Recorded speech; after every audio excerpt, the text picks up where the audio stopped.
Hello lovely student, this is Roshni Singh from Roshni classes. So कैसे हैं आप सब? I hope you all are very good. So let's start our session.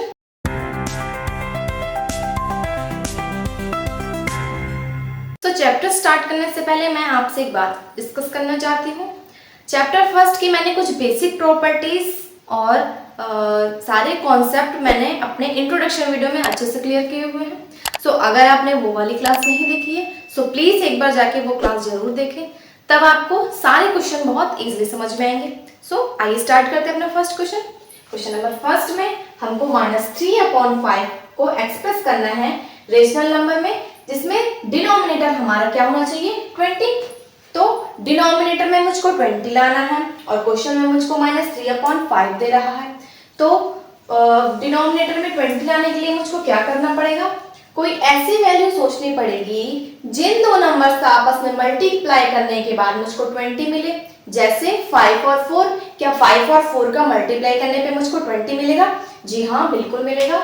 तो यहाँ पे मैं 5 और 4 का अगर मल्टीप्लाई कर दूं तो क्या मुझको 20 मिलेगा? जी हाँ, बिल्कुल मिलेगा। और मेरे डिनोमिनेटर में 5 पहले से प्रेजेंट है, तो क्या मैं अब -3/5 में ऊपर और नीचे 4 का मल्टीप्लाई कर दूं तो क्या मेरा डिनोमिनेटर में 20 आ जाएगा? आइए देखते हैं। मैंने मल्टीप्लाई किया तो क्या हुआ, 4 3 जा 12 और 5 4 जा 20। यहाँ पर माइनस था, माइनस एज इट इज लगा दिया मैंने, तो मेरा क्या आंसर मिलके मुझको आया -12/20। और यही तो मेरा क्वेश्चन कह रहा था कि आपको डिनोमिनेटर में 20 शो करना है। तो क्या डिनोमिनेटर में 20 आ गया? जी हाँ, बिल्कुल आ गया। सो -12/20 will be the right answer. Okay, next question है हमारा -30। नेक्स्ट क्वेश्चन में मुझको -30 लाना है अपने डिनोमिनेटर में। अब डिनोमिनेटर में 30 कैसे आएगा? 5 यहाँ पर पहले से प्रेजेंट है, तो मुझको कोई दो ऐसी डिजिट सोचनी है जिनका आपस में अगर मैं मल्टीप्लाई कर दूं तो मुझको 30 मिल जाए। तो क्या 5 6 30 होता है? बिल्कुल होता है। तो 5 × 6 = 30। मुझको डिनोमिनेटर में 30 बनाना है। सो -3/5। और एक चीज ये याद रखनी है हमको कि क्वेश्चन में हमको -30 लाना है, यानी डिनोमिनेटर में -30 होना हमारा जरूरी है। ओके, सो मैं क्या करूंगी, 5 मेरा यहाँ पहले से प्रेजेंट है, यानी मैं 6 का ऊपर नीचे मल्टीप्लाई कर दूंगी। सो मैंने 6 का ऊपर नीचे मल्टीप्लाई किया, पर एक चीज मुझे क्या समझ में आई कि मुझको -30 लाना है डिनोमिनेटर में। तो क्या करना पड़ेगा इसके लिए, मुझे यहाँ भी माइनस लेना पड़ेगा और मुझको ऊपर भी माइनस लेना पड़ेगा। तो मैंने ऊपर नीचे माइनस भी ले लिया साथ में। आइए आगे देखते हैं। सो अब मैं डिजिट का आपस में मल्टीप्लाई करेंगे तो क्या आ जाएगा, 6 3 जा 18 और माइनस माइनस मिलके क्या हो जाएगा हमारा प्लस, और 5 6 जा क्या हो जाएगा 30 और यहाँ पर माइनस आ जाएगा। तो क्या मेरा डिनोमिनेटर में -30 आ रहा है? जी हाँ, बिल्कुल आ रहा है। सो आंसर क्या हो जाएगा हमारा, 18/-30 will be the right answer. आगे नेक्स्ट क्वेश्चन क्या कह रहा है हमारा, -40। अब मुझको डिनोमिनेटर में माइनस का 40 लाना है। इसको कैसे सॉल्व करेंगे आइए समझते हैं। क्वेश्चन में है हमारा -3/5, तो डिनोमिनेटर में तो 5 पहले से है, तो कोई दो ऐसे डिजिट मुझको जल्दी से आप बताइए कि कौन सी वो डिजिट होंगी कि जिनका मैं आपस में मल्टीप्लाई कर दूं तो मुझको माइनस का 40 मिल जाए। मैं आपको 30 सेकेंड्स का टाइम देती हूँ, तो आप सोच के बताइए कि वो क्या वैल्यू होंगी। आपका टाइम स्टार्ट होता है अब।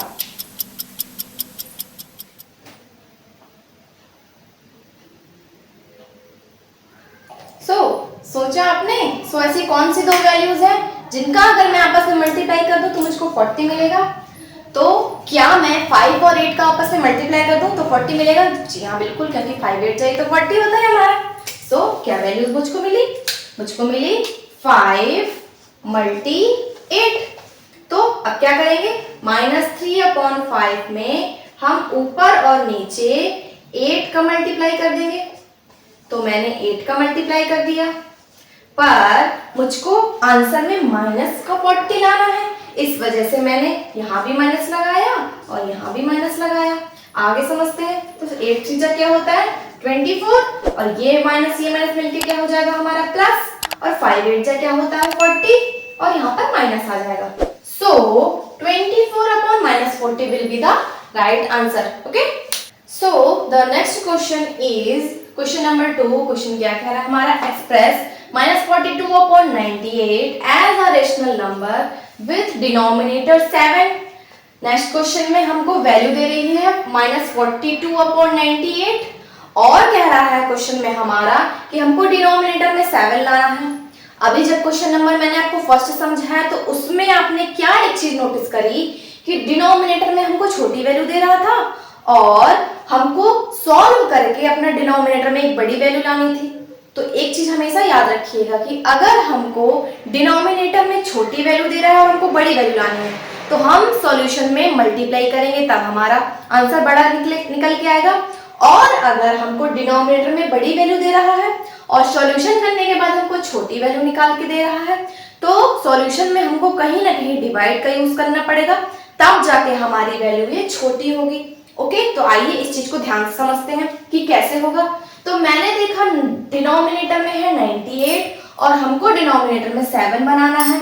तो मैं कोई दो ऐसी वैल्यू आप सोचो अपने माइंड में कि जिसका मैं मल्टीप्लाई करूं तो मुझको 98 मिल जाए। तो ऐसी क्या दो वैल्यूज हो सकती हैं, आइए सोचते हैं।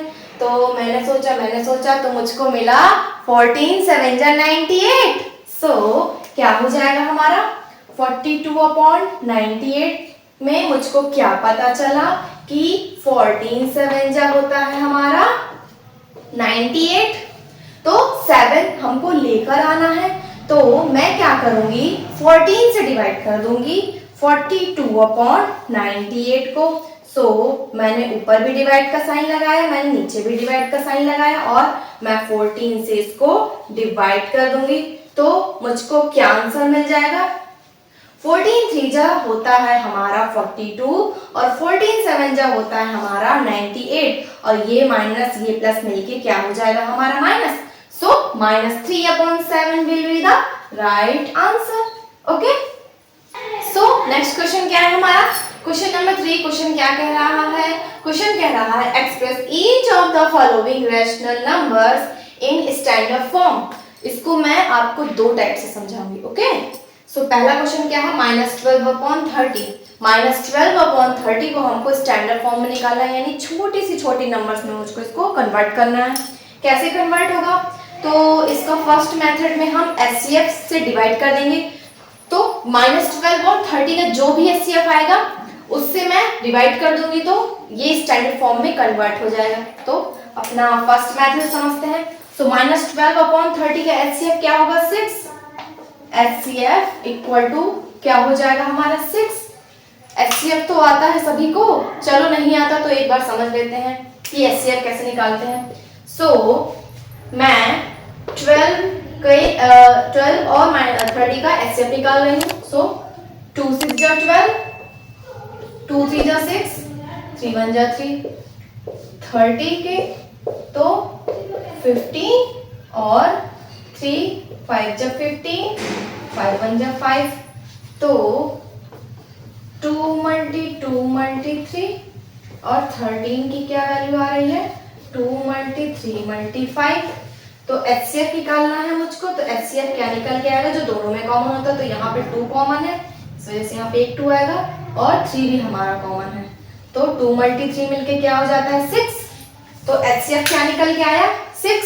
ओके, मैंने क्या बताया कि HCF से डिवाइड कर देना है। सो -12 अपॉन 30 डिवाइड करना है मुझको 6 से। ओके, तो 12 को डिवाइड करेंगे 6 से तो क्या मिल जाएगा मुझको 2 अपॉन 5 और minus, so -2 upon 5 will be the right answer. Okay, first method तो हमने समझ लिया। अब आइए समझते हैं सेकंड मेथड हमारा क्या कहता है। सेकंड मेथड में हम -12 अपॉन 30 को ऐसे डिजिट से डिवाइड करेंगे कि दोनों आपस में डिविजिबल हों। जैसे कि मैं सबसे छोटी वैल्यू से स्टार्ट करती हूँ, 2 से स्टार्ट करती हूँ तो 2 से ये भी डिविजिबल है और 2 से ये भी डिविजिबल है। सो इसको ऐसे कट करेंगे तो क्या आ जाएगा 2 6 जा 12 और 2 1 जा 2, यहाँ पर 1, 2 5 जा 10, फिर 2 से ये कट हो रहा है तो इसको भी 2 से कट करूंगी मैं, इसको भी 2 से कट करूंगी। सॉरी ये 2 से कट नहीं हो रहा, 15 2 से कट नहीं होगा।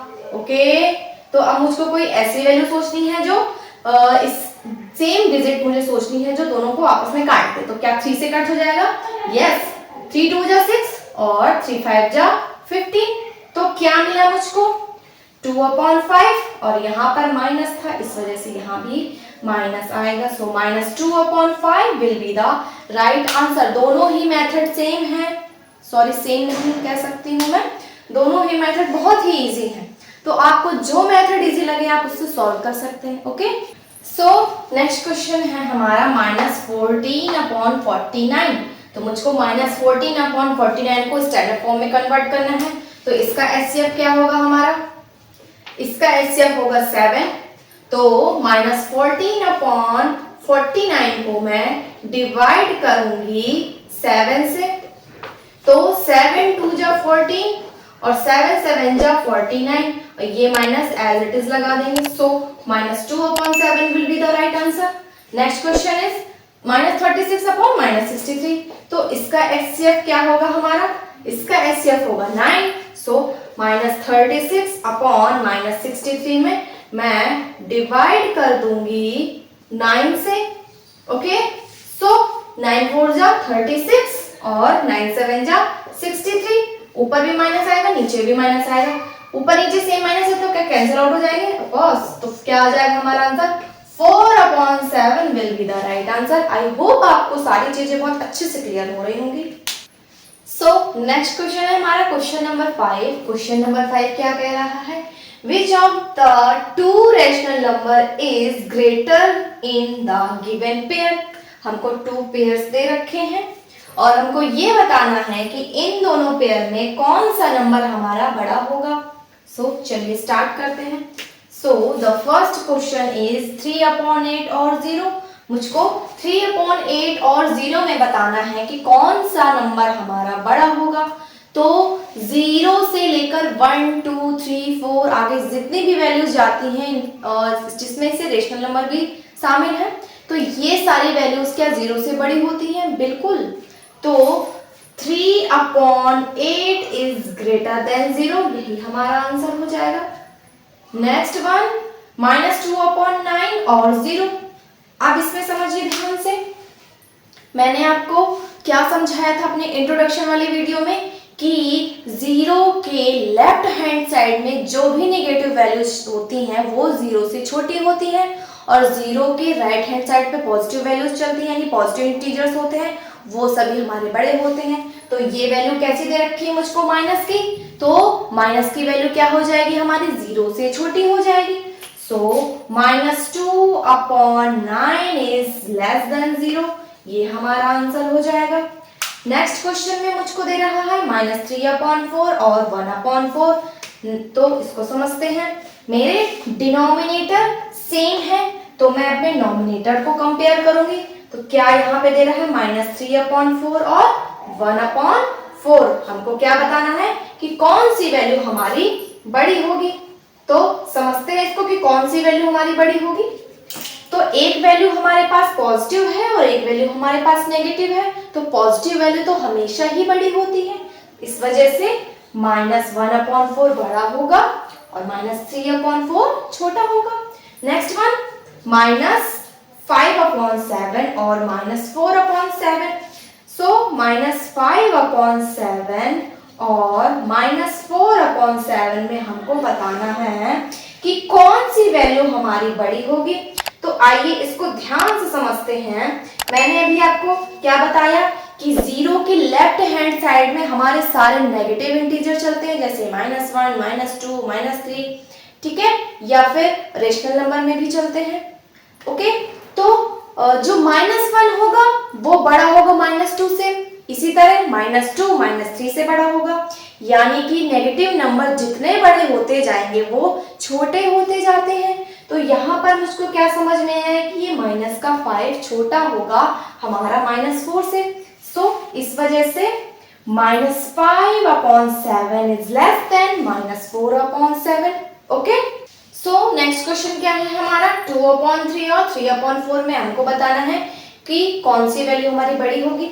तो इसमें मैंने देखा कि हमारे डिनोमिनेटर सेम नहीं है, तो सबसे पहले तो मैं अपना डिनोमिनेटर सेम करूंगी। तो मैं 3 और 4 का एलसीएम निकालूंगी। तो एलसीएम 3 और 4 का कितना आएगा 12। आई होप आपको एलसीएम निकालना आता हो। तो मैं अब अपने डिनोमिनेटर में 12 बनाने की कोशिश करती हूँ। आइए सॉल्व करते हैं। तो 2/3, तो मैं 3 में ऐसी क्या वैल्यू का मल्टीप्लाई कर दूं जिससे 12 मिल जाए। तो क्या मैं 4 का ऊपर और नीचे मल्टीप्लाई कर दूं, तभी तो मुझको डिनोमिनेटर में 12 मिलेगा। तो 4 2 जा 8 और 3 4 जा 12, मुझको डिनोमिनेटर में 12 मिल गया। नेक्स्ट 3/4, तो 3/4 में मैं ऐसी क्या वैल्यू का मल्टीप्लाई करूं जिससे मुझको डिनोमिनेटर में 12 मिल जाए। तो मैं क्या 3 का मल्टीप्लाई कर दूं तो मुझको 12 मिल जाएगा। देखते हैं, 3 3 जा 9 और 4 3 जा 12। अब मेरे डिनोमिनेटर सेम हो चुके हैं, तो अब मैं इजीली बता पाऊंगी कि कौन सी वैल्यू मेरी बड़ी होगी। तो सिंपली मुझको यहाँ पे दिख रहा है क्या कि -9/12 is greater than 8/12। Okay, question number है हमारा 6। -1/2 और -1 में मुझको बताना है कि कौन सी वैल्यू हमारी बड़ी होगी। तो ये भी सेम क्वेश्चन नंबर 5 के जैसा ही है। इसके अपॉन में क्या 1 होगा, जी हाँ बिल्कुल। तो एलसीएम क्या निकलेगा हमारा, 2 और 1 का एलसीएम निकलेगा हमारा 2।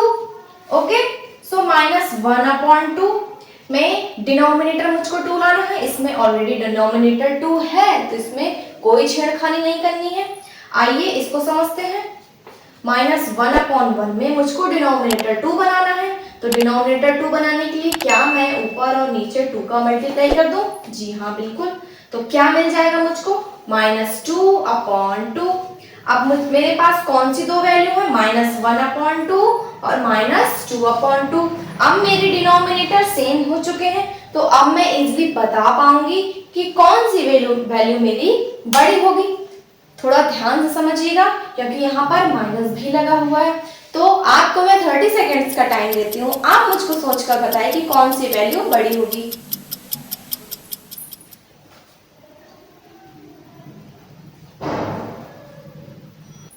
दिमाग लगाया तो क्या आंसर मिला मुझको कि मेरा -1/2 बड़ा होगा -2/2 से। अभी थोड़ी देर मैंने आपको इसको समझाया था।